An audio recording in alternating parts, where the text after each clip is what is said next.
j'ai interrogé tout à l'heure en off Rabbi Yosef et il me dit que je ne me rappelle pas. Et lui, il se rappelle très bien de ce que j'ai dit il y a 2 ans, mais moi, je ne me rappelais pas. Alors, je vais vous dire, je me rappelle. Écoutez bien Rabbi Yosef, vous allez voir que je me rappelle très bien. Mais en réalité, c'est même pas ça que j'ai dit. Je vais dire. Ce que j'ai dit, c'est, à mon avis, c'est pas vrai. C'est plus profond que ça. On va essayer d'approfondir ce qu'on a dit à la fois. Qu'est-ce qu'il dit le Beth Halevi? Alors, je répète la question. Donc, on revient à notre point de départ. Quel est le sens de Pessah? C'est rendre infini ce qui est fini. Rendre immatériel ce qui est matériel. C'est le but. Rendre ce Olam Hazé, Olam Haba. C'est ça le but de notre vie. C'est de rendre Olam Hazé, Olam Haba. Rendre ce monde matériel, le rendre immatériel. C'est-à-dire nous donner, si vous voulez, une existence qui dépasse la matière, qui dépasse le fini. Comment on fait ça? Alors, comment on fait ça? Alors, on a dit comme ça, on a posé une question. Le rachat, il vient, il demande, pendant la galère, il dit bah, vos dazot la sous fabriqué. Il répond bah, vous, on fait les mitzvot. Bon, ok, mais tu réponds pas. Rabbi Yosef, tu réponds pas. Quelle est la réponse? Quelle est la question? Quelle est la réponse? Quel est Shakla Vetaria? En hébreu, en la chambre de Gemara, on dit Shakla Vetaria, c'est la discussion. Quelle discussion? Quelle est la discussion ici entre le rachat et son père? La discussion, c'est la suivante. Le rachat, il vient et demande mais qu'est-ce que vous fabriquez? Qu'est-ce que vous êtes en train de commémorer? Modernisez-vous, vous commémorez la sortie d'Égypte. Mais vous avez déliré. Il s'est passé des milliers de choses depuis. Allez, renouvelez-vous. Si vous voulez, si vraiment vous voulez vous angoisser, angoissez-vous quelque chose de plus proche, au niveau historique, pas d'une histoire si vieille. Alors il répond, Bavour Ze Asa Hashem Li Be'etzeti Mitzrayim.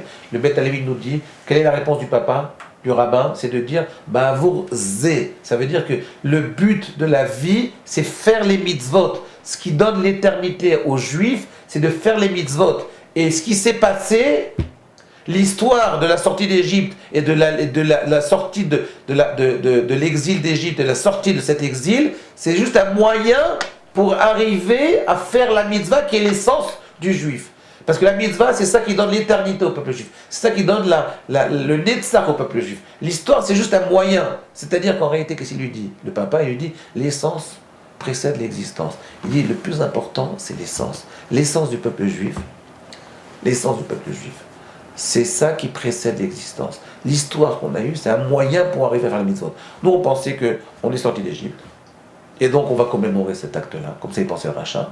Et comment on le commémore? En mangeant les matzot, en mangeant le maror et en faisant la Haggadah de Pessah. En réalité, c'est exactement le contraire. Dieu, il voulait qu'on fasse quelque chose qui était essentiel. C'est quoi l'essence du peuple juif? C'est de faire une soirée où on va manger des matzot qui vont nous donner un goût d'éternité. On va manger du maror qui va nous donner un goût d'éternité. On va dire la Haggadah de Pessah qui va nous donner un goût d'éternité.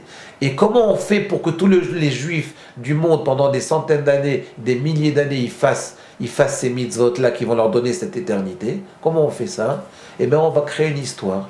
Et cette histoire-là, elle va pousser le peuple juif à fixer une date qui va nous permettre de faire ces mitzvot-là, qui sont l'essence du peuple juif. La mitzvah, c'est l'essence. L'histoire, c'est le moyen d'arriver à cette essence. Voilà, c'est ça qu'il dit le Beth Halevi. C'est ce que vous avez dit à Rabbi Yosef. Mais en réalité, Rabbi Yosef, entre nous, c'est plus profond que ça. Vous êtes d'accord? Est-ce que vous êtes d'accord? Ah oui. Oui. Alors, en quoi c'est plus profond? Dites-moi qu'est-ce qui est plus profond. Ça, c'est ce qu'on a toujours dit. Mais en réalité, c'est beaucoup plus profond que ça. Ça veut dire, pourquoi c'est tellement important, pourquoi c'est tellement essentiel les mitzvot? Pourquoi faire les mitzvot, c'est tellement essentiel? Quand vous voulez me dire maintenant qu'on a tué 2 millions de juifs pendant la sortie d'Égypte, qu'il y a eu 4/5 du peuple juif qui a été exterminé, pourquoi? Pour permettre de faire les mitzvot. C'est-à-dire qu'à chaque fois que les juifs y souffrent, c'est pour permettre de faire des mitzvot. C'est ça que vous dites? Ça fait peur. Bah oui, c'est ça qu'on dit là. On dit en réalité le but c'est les mitzvot. Et pourquoi on fait des mitzvot? On nous fait une histoire qui nous fait souffrir pour faire des mitzvot. C'est pas évident à avaler ce truc-là. C'est le Beth Halevi qui dit ça. Comment ça marche? Je vais vous dire moi comment ça marche. Je sais pas. Je comprends pas. Enfin, je vous dis la vérité. Je vais vous dire la vérité. J'ai une réponse, mais je ne vais pas vous la dire maintenant.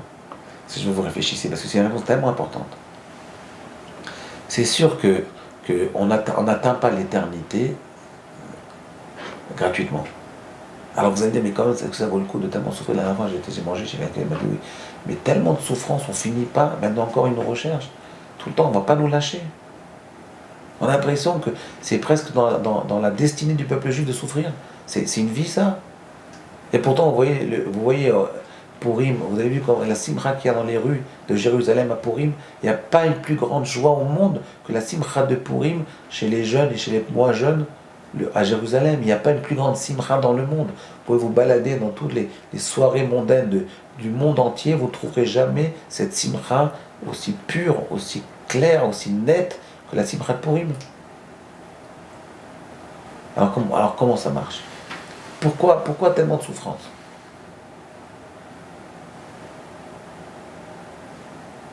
Demain, je donne la réponse, bien évidemment.